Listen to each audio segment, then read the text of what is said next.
就是造成跳电的。我的意思是说，对啊，如何的状况下会造成跳电？因为你要考虑到你楼上的使用的电量嘛。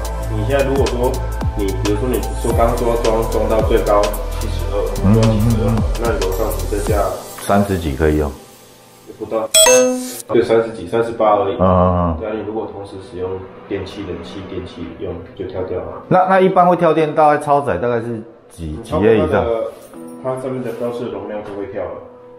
所以假如是100A， 你是建议就是我们最低是多少？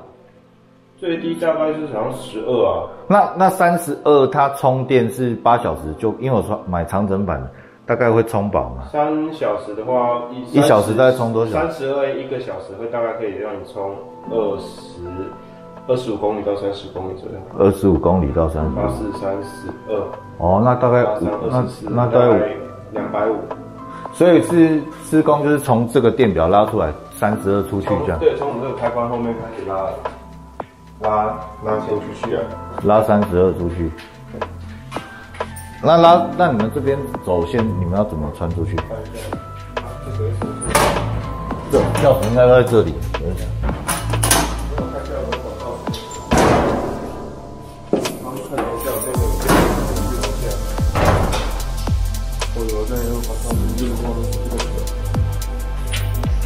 因为我问过这一档这个建设公司的董事长，他说当初都有预留孔，也不用再钻洞，所以这样争议会比较小。不然你说还要钻洞，那就有其他问题产生。对，管道间隔挺好的。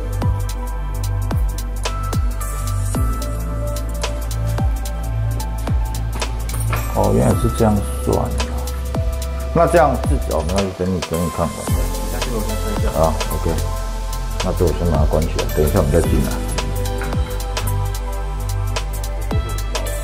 哦，对了，从这里，我这上次有研究啊，它是直接从这边，所以刚 B1 是从这边，然后再直接这样绕过来的。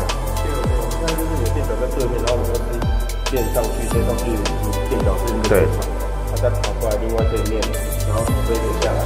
对，那进这个柜里面，然后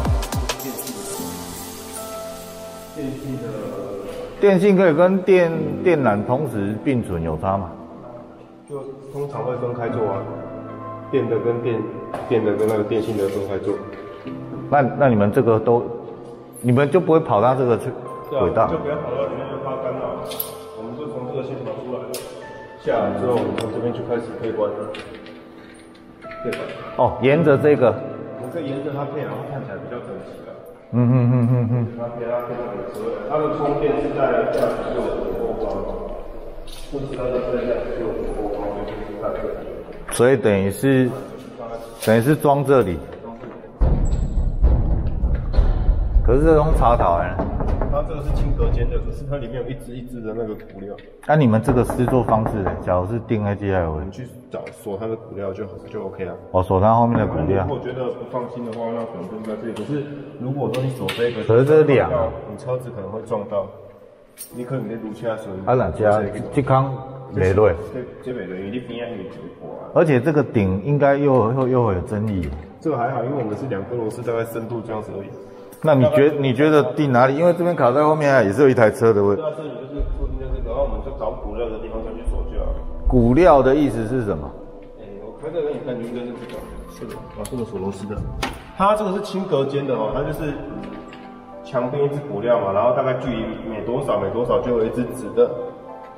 一起裁吧？不是，还是类似轻钢架。轻钢，对，轻隔间，轻钢架。哦。啊，所以你们就是沿着就是包覆，我知道你们都 PVC 管包覆嘛。我们都是配 EMT 管的。改 EMT 啊？为什么后来改 EMT？ 你们都是配 EMT 啊？不然之前说还是我看错？应该是你看错，我们公司都是做 EMT。哦 ，EMT 啊。因为我们都是配耐热线，耐热线你的耐燃等级是90度。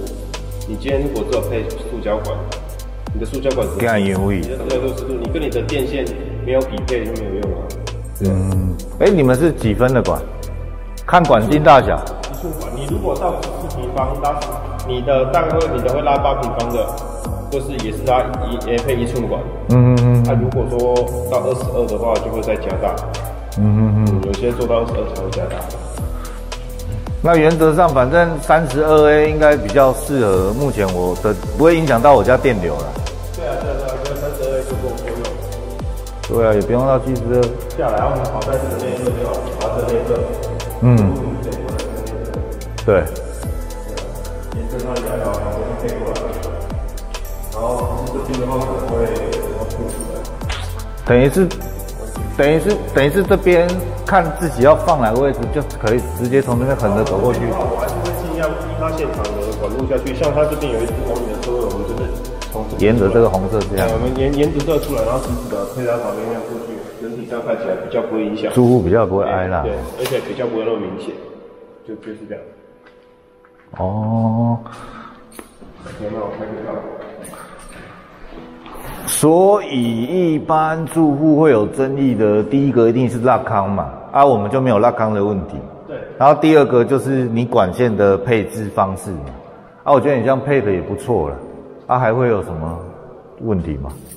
脚踢它会不会影响到对，就是它会不会爆炸？虽然我知道不会啦。人家就是说这个你装这个会不会有安全的疑虑什么的？对。其实都没有什么太大问题。它本身有一个，就是它会不会影响到大楼的总供电？是不会，因为是私自有电嘛。对，你自己的电，它不会影响到大楼，完全不会。电器会不会有自燃的状况？就是它会不会导致成？你看目前是都还没有发生过，它竟然才会这么多。它会有一个断路器嘛？所谓的比如说超载。我们在这边也会做一个那个电流保护器乌龙式开关嘛。然后这边是可以供我们维修干嘛的使用的。对。那它其实它一定本身有一个保护装置比如说你的温度，你的机制。这是变压器的概念。它里面可能一感温装置嘛，你机制温度过高，它就自动帮你断电了。对啊，或是你的机制运作不正常，因为它其实是很精密的东西，它不是说只有单纯的充放电。它那个机制里面是有电路板，它还可以做一些精密的，比如说像你那个东西你过来，它这个东西是没有送电，它是要跟你车子做连接，跟车子要做连接，它才送电。它如果真是你车子有问题，它也不可以。应该大致上就是这样子啦，因为其实我在做的话，就是我们管路配置的整体，其实住户他没有仔细看，他也不知道。事实啦，对啦。只是说只要是卡在管网内，他们会去提出这些意思。对啦。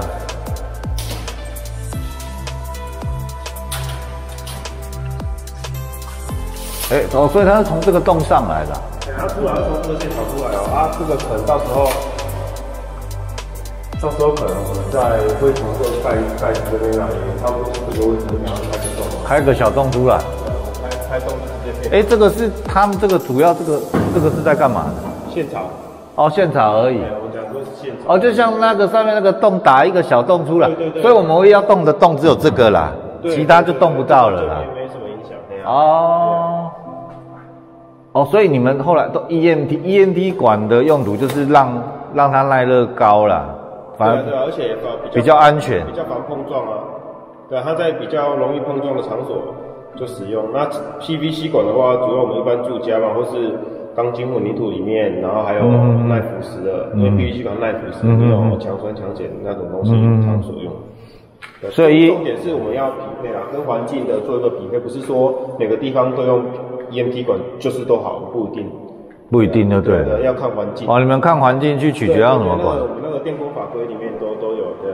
它有说什么样的环境，那你要用什么样的管材，这样子。听你这样讲，我是觉得比较安心，因为至少打了这个洞而已。其他这样走线，我觉得也不错了，争议点会比较小。就是没有影响到它的，不会让多出那个管子浮出来。对，不会做的说这边都没有东西我们的管子这样跟你横过去。对啊。